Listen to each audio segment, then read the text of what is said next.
Hey guys, it's Melanie. Welcome back. Hope you're having a great start to your day.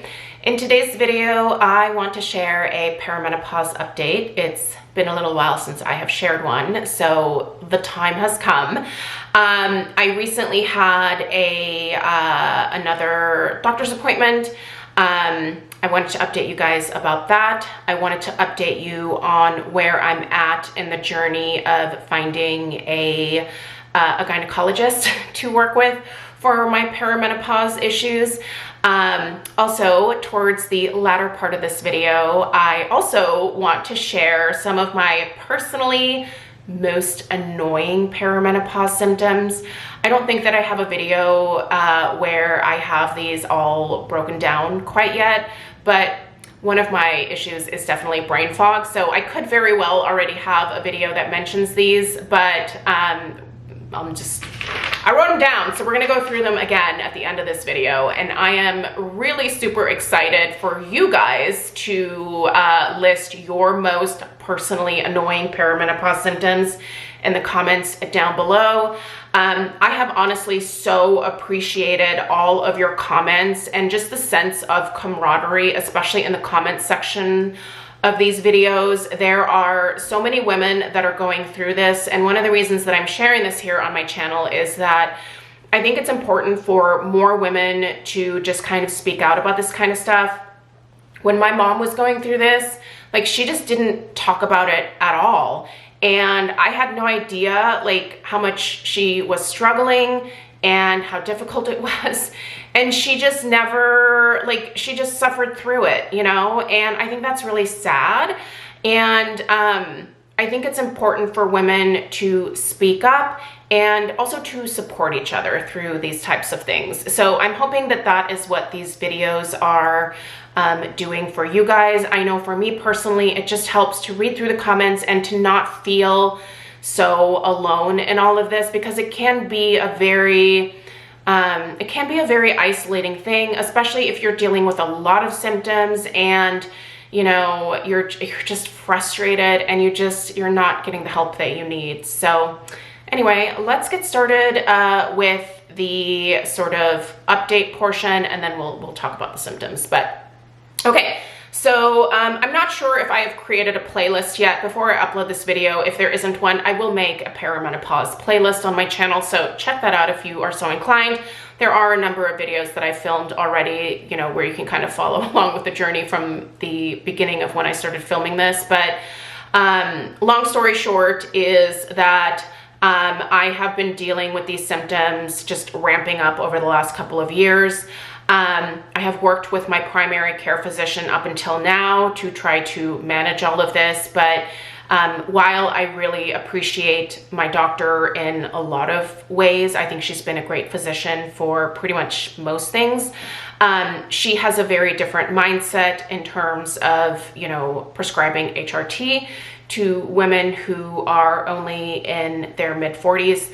I will be 46 in January, so you know, I'm definitely not in the early 40s anymore. I am moving towards the latter part here, and my symptoms have ramped up significantly in the last couple of years. Although thinking back, I feel like a lot of these things were kind of starting to happen even a couple of years before that, but I just wrote them off as like, my body's just weird. Things are weird right now, and it's, you know, whatever, ignore it. But it's gotten to a point where I really can't ignore things. So she's very conservative when it comes to prescribing HRT, and it is something that I would really like to try personally. I am trying some natural supplements. I will definitely do another video where I talk about some of the things that I've tried and if I've, you know, noticed differences, and I'm willing to try even more. And I think right now, honestly, that's kind of my only thing that I can do, because I'm still not on HRT. The reason that she is very resistant to giving it to me is because last year when I had a mammogram, it was abnormal. Thing is, I had a breast reduction in 2013, and I thought that I was supposed to start getting mammograms at age 45. It turns out you're actually supposed to start getting them at age 40, but the insurance company never like pushed me. You know, a lot of times I get reminders about things that I should, like appointments that I should be doing. You know, I'm starting to get appointments for things like you should get a colonoscopy, you should be doing, you know, you should be checking your cholesterol, all these things.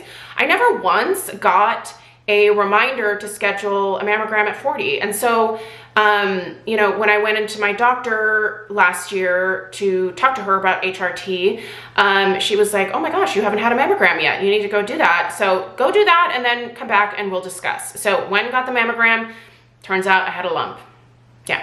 So I had that breast reduction in 2013. And if you know anything about reductions, you know that, you know, they cut tissue off and then they, you know, refold things and, you know, remold the whole boob. And I got scar tissue. Like a lot of people deal with scar tissue after a breast reduction. And I'm fairly certain, just because, you know, I feel like I know my body in some ways, but also 2 different radiologists have now told me that it's scar tissue, but it isn't 100% confirmed. So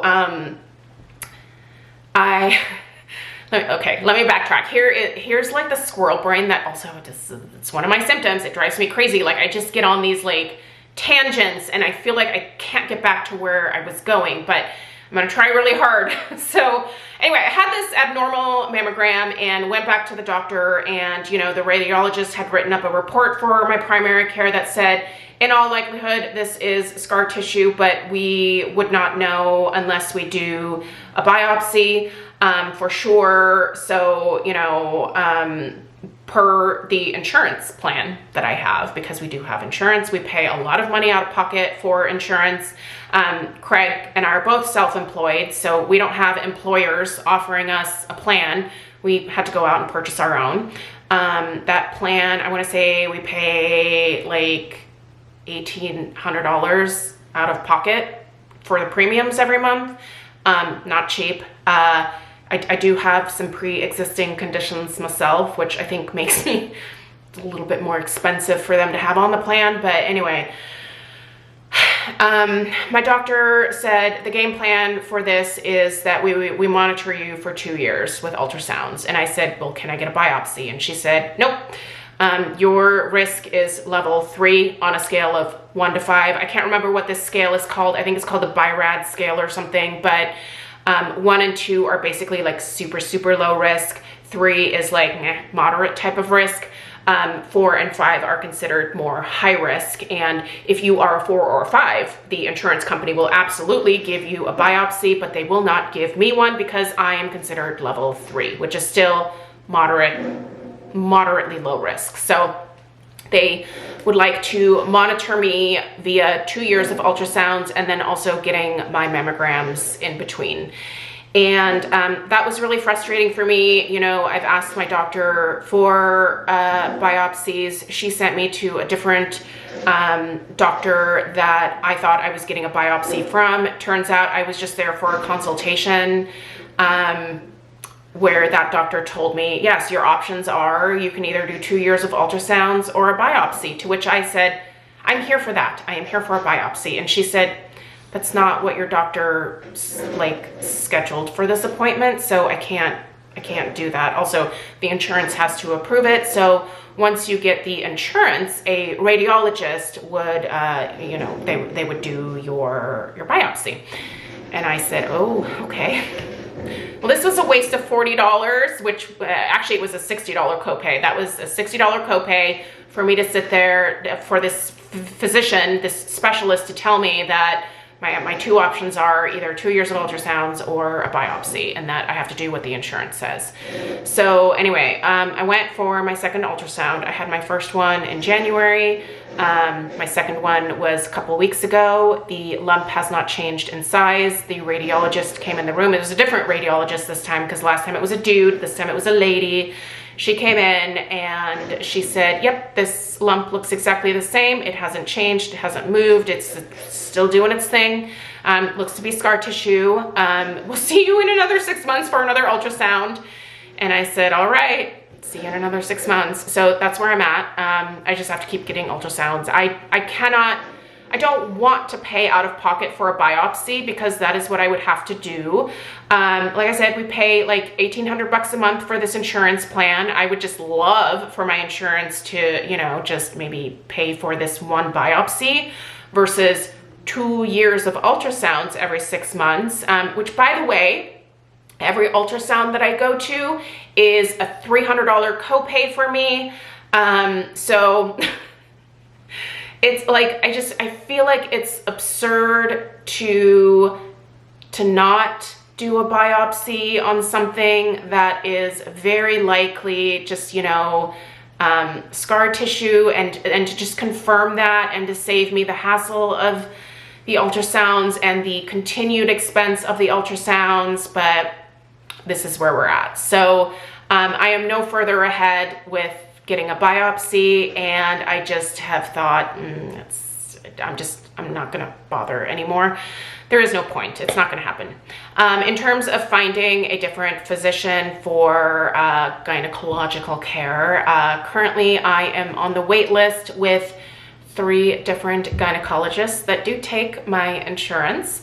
They are all wait lists that are roughly a year to a year and a half long. All 3 of these physicians came highly recommended. They really deal a lot with perimenopause type symptoms, and you know, I really want to make sure that I'm picking my doctor very carefully. I want someone who's going to be supportive. I want someone who's very knowledgeable and who's just going to be very honest with me about, you know, what the best course of action is. It may not be hormone replacement therapy. And you know what? If that's not it for me, then there has to be something else, right? Like there has to be some other type of treatment that they can help with. So, you know, I just want to talk to someone else at this point. So I'm on the waiting lists, and in the meantime, I will still see my primary care physician for my yearly PAPs and things like that. So yeah, I'm still going to go to her in the meantime. And when I get off one of these waiting lists, then I will start seeing that person for all of the perimenopause related care. And in the meantime, you know, I'll just get the minimal treatment that I'm getting from my primary care physician regarding these issues. So is it frustrating? Yes. Have I gotten anywhere in the process? No. Do I feel like dealing with it anymore? Honestly, most days not. Also, I just recently found out some potentially like devastating news about a family member, and so I don't know how much effort I'm going to continue to put into, you know, dealing with the perimenopause stuff right now. I feel like honestly that kind of stuff is just gonna have to take a hold for a little while, because I might be needing to do a lot of traveling here in the near future to help a family member who is very important to me out. So yeah, I just kind of feel like I have to put my own stuff on hold for the time being. I'm okay with that. You know, I'm stable. It's not like, you know, that I can't function. I can certainly get through the day just fine. It's just I'm not getting through my day in the most ideal way, if you will.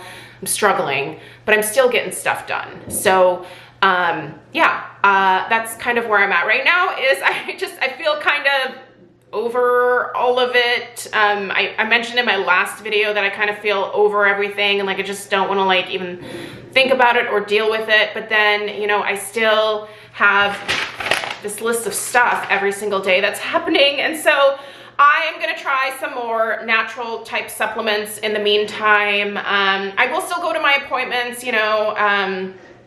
I will have to schedule them around, you know, the appointments that are going to be coming up for, you know, my family member in the future, but I will still be taking care of myself, because I think that that is important. I cannot be there for this family member if I am not in, you know, working order myself. So I do understand, you know, the whole analogy of, you know, put the mask on yourself first and then help those around you. Totally gonna, you know, take that approach, but also just in a way stepping back from all of this. So means I probably won't have like a ton of updates, you know, unless I go through like, you know, like a lot of bodily changes. Maybe I'll share that kind of stuff, but I probably won't have a lot of like doctor's updates for you in the meantime. Okay, so let's spend the last part of this video here kind of discussing. All right, you guys, sorry about that little interruption there. Let's go ahead and continue on with my most annoying, most frequent symptoms. So in reality, a lot of these things started right around age 40, but in the last 2 years, they have ramped up to the point where like these things just really piss me off because they're so frequent. So I would love to know what your most annoying and your most frequent perimenopause or even menopause symptoms are in the comments down below. I'm dying to read through these comments. So yeah, share your annoyances because I'm about to unload mine on you. Okay, last week, this was like the most annoying thing. And now that I think about it, and I was really thinking about a lot of my symptoms, usually about a week before my period, my eyes water nonstop. Now, one of the things that comes along with perimenopause is your body just kind of starts like drying out, which is kind of weird, but it's a thing. And so that can include your eyeballs, right? Like once your eyes get dry, just like with oily skin, if your little tear ducts are thinking, oh, there's not enough moisture, you know, just naturally in your eyes, we have to send up tears to, you know, increase the moisture levels. Well, for me, like I just keep tearing and tearing and tearing. It's worse in my left eye than my right eye. And when I really thought about the timing, a week before my period starts is when I have this severe watering of my eyes. Now, I am on a period right now, TMI, sorry to share this information, but I'm on it right now. And as soon as I started, the watering stopped. Like now my eyeballs are fine. But I tell you what, I'm definitely gonna keep track of it now, but the next time that she comes, I'm going to be tracking on a calendar. Not that it's easy to track this little period of mine anymore, but I will be making some marks on my calendar in terms of like when the watering starts, and then again, confirming if that is right before my period, because that's really what I have noticed just in the last few months and actually paying attention to it. But I'm gonna start marking it down on the calendar. So yeah, watery eyes, driving me nuts. Now I have started using eye drops to help increase, you know, the moisture just in my eyes. So I'm doing that now. But going back to my flow, if you will, one of the things that is really frustrating is that I never used to have problems with my periods in the past. I was one of those lucky girls where, you know, I might get like a cramp during that time of the month. Now I'm just uncomfortable the entire time. So much cramping, just so much discomfort and tiredness and just severe symptoms that I never have dealt with in the past during that time of the month. It's not coming at the same time anymore. I used to be very reliable in regard to that. Like I could literally look at the calendar and say, yep, tomorrow's the day, and tomorrow would be the day. Now, sometimes she will come at the beginning of the month, sometimes the middle, sometimes the end, sometimes anywhere in between, just whenever she feels like it. I feel like my cycles are no longer, you know, just like every 28 days. Sometimes I go a little bit longer in between, and sometimes actually it's shorter. So that's obnoxious because I basically have no real indicator of when it's going to happen anymore other than potentially my watery eyes. So that might be helpful actually.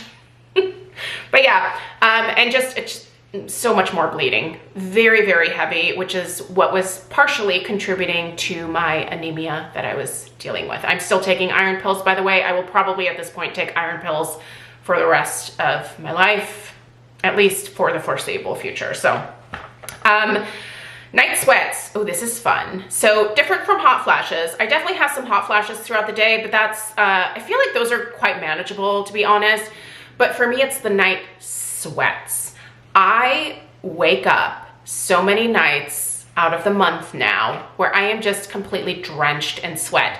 This is coming from someone who has never really sweat much before in her life. I mean, I would sweat when I would exercise or when it was 100 degrees out, but now I can just start sweating in the middle of the night when we have an air-conditioned room and I don't even have the blanket on me. I will just wake up with my hair soaking wet, my chest just soaking wet, my legs are sweating. I didn't know that my legs could sweat the way that they do, but you can literally see an outline of me laying on my back when I get out of bed to go to the bathroom and just, you know, dry myself off. I come back to bed and a lot of times I have to put a towel down because I don't want to lay in my, you know, just sweaty sheets. Obviously I take the sheets off the next morning and everything gets washed. We have a mattress protector on, so I'm not really, you know, worried about any of that, but it is annoying to get back into bed and have to lay on like a towel essentially because there's just like a big old sweat spot where I was sleeping. It's severe. It's a lot of sweat. And this has not ever been a thing for me. I've never been a sweaty person, so I was just not prepared, but it's a thing. Ear infections. Ear infections have been the bane of my existence for the last actually I think it's been close to 3 years now. Literally every like 3 to 6 months, I just get raging ear infections. Now, I do think that that is because my ears just feel very wet, which seems contradictory to my body like drying out, if you will, if that makes sense. Because I feel like my eyes are watering because they're dry. So I don't know, is it possible for your ears to overproduce wax because your ears are drier? Because I think that's what I'm dealing with here. It's just like a ton of wax in my ears, whereas before I never dealt with that. Like I used to never really even like, I was never tempted to use Q-tips in the past. I am not using Q-tips, believe me, because the amount of infections I've had and the amount of doctors that I've been to about this, they have all said, don't ever put anything in your ears, not Q-tips, not your fingers, and I'm not putting anything in there, you guys. I am not touching my ears, and I still continue to get these ear infections. I definitely dry my ears out every single morning when I get out of the shower just to make sure that, you know, I don't have a bunch of water sitting in there. So I just take my hair dryer on a very low heat setting and I, you know, just kind of dry out all of that remaining water from the shower from my ears. I don't know if that's potentially like contributing to the problem, but I also don't feel like I can leave my ears just feeling wet and gross all day. So if you have a solution for that, please let me know. But yeah, ear infections, just itchy ears, constant ear infections, that is just the norm. Speaking of itchy, I also have very itchy skin to the point where at night, like I sometimes wake up, my legs are the itchiest. I have woken up in the middle of the night where I've been scratching myself in my sleep on my legs and there's like blood everywhere. Like I have just scraped the skin off my legs. My legs look awful this summer because I have all these scabs and stuff from just scratching during the middle of the night. So I have all this hyperpigmentation, I have scabs. My legs look like a hot mess. I have not even worn any of my cute summer dresses yet so far this year because I can't. My legs look terrible. Like the amount of like marks and scabs, it looks like an animal has attacked me or something, but it's me. I'm just scratching myself in my sleep constantly. Lately, I feel like my arms have been getting a little bit itchier at night as well. So I've definitely woken up. Luckily, I don't have any I haven't scratched to the point where I'm like, you know, removing skin and creating scabs, but on my legs, whole different story. The itch is wild and I cannot get rid of it. I don't have hives. These are like, I don't have bug bites. There's like, we don't have bed bugs or anything like that. Craig isn't itchy. I am the only one in the house who is itchy. So I'm guessing that has to do with the hormonal changes. Brain fog, memory issues. This is massive. I have squirrel brain like nobody's business. I cannot remember things that I talked about for, you know, work situations. I have promised people that I would do things that I just forget about. And then people are like, hey, you gonna do that thing? And I'm just like, oh, did I promise that? And yes, you did. And so I followed through. I'm very apologetic, but like I just forget basic things. A lot of times it's mostly short-term memory issues. I can't remember whether I have taken my medicine in the morning. I can't remember how many cups of coffee I've had. I can't remember whether I fed my dog. I cannot remember whether I have fed my dog in the morning. Luckily, she lets me know, but yeah, it's basic things I cannot remember. The memory issues are wild, and the inability to stay focused is almost as bad. Super frustrating. Sleep patterns, totally off. I sleep through the night most nights, but definitely not every single night. And a lot of times I wake up multiple times throughout the night. I'm one of those people that has trouble getting back to sleep after waking up in the middle of the night. I also, I tend to wake up very early now. So I wake up at like 4:30 a lot of times, and it's just like my eyes are bing, and like that's it. I cannot go back to sleep at that point. I lay there in bed because it's way too early for me to get up. I have nothing to do around the house. I also don't want to wake up the other people in the house, you know, by starting housework or whatever downstairs. So I just lay in bed and I just stare at the ceiling until I start to see the sun come up. And then, you know, I'm like, okay, well, I guess I'll go down and make some coffee now. But yeah, I will be awake for hours before actually getting out of bed sometimes. Let's see here. The hair loss I've talked about quite a bit. That also has to do with the anemia, but I'm finally resolving that, so that's good. Shortness of breath. Frequently, I will just be walking up the stairs. Listen, am I in the best shape of my life right now? No, but I'm also not super out of shape. I will get winded walking up my stairs. It's not a huge set of steps. It's just one flight of stairs, and I get to the top and I'm just like, oh. I feel like I just climbed Mount Everest. That is absurd. Why am I out of breath after walking up the stairs? Now, I have talked to my doctor about a lot of these things, and there are no other like causes. You know, she's looked at some things. It's not asthma or anything like that. I just feel really out of breath a lot of times. I can't seem to really lose weight easily anymore. In the past, it was always very easy for me to drop weight when I have packed on a few extra pounds. That is not the norm anymore. That's very disappointing. But you know, it is what it is. I also feel like it's harder for me to get motivated to exercise these days, even though I know it's what my body needs. So that's super frustrating. I would say the scariest symptom that I now have that I never used to deal with in the past is that I am very prone to panic attacks at this point in time. I had my first one about 2 years ago now, or was it a year and a half? I think it was like a year and a half ago. And it was during a time where Craig was actually not home. Luckily, he called one of his best friends from high school who also deals with panic attacks.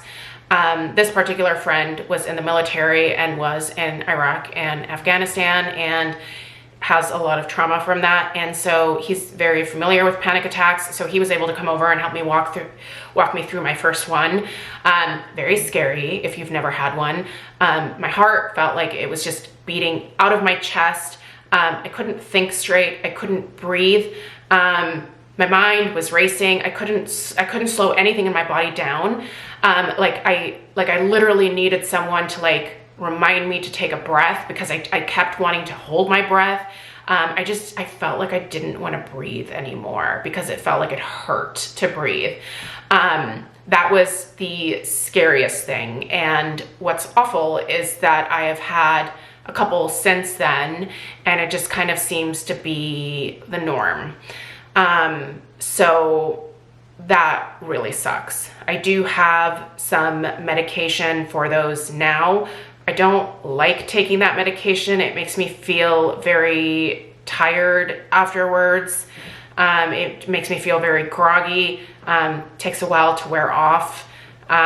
So I try to monitor different situations that I'm in very carefully to not get to the point of a panic attack. But if you've had them, you know that you can't always control when they come on. I just try to remain calm as much as I can, but with my mood fluctuations, sometimes that's a little difficult. So, but yeah, you guys, those are probably some of my more annoying, more frequent symptoms. There's a ton of, you know, things in between all of that that are just mild, you know, irritations, but those are the things that I've definitely dealt with the most. And I really hope that at some point I find some relief, and I hope that you do too. Let me know where you are at with your journey. I always, like I said, appreciate hearing you guys share what you're going through as well. And I think it helps a lot of women who are looking through the comments realize that they are not alone, and that, you know, you can talk about this kind of stuff. Like you don't have to hold this in. So anyway, thank you for being here. I know this video was probably a lot longer than it should have been, but I wanted to update you guys and then, you know, talk through this BS with you. So, as always, I appreciate you being here. Subscribe if you're new. Give this video a thumbs up if you found it helpful in any kind of way, and I'll see you guys in the next one. Take care. Toodaloo.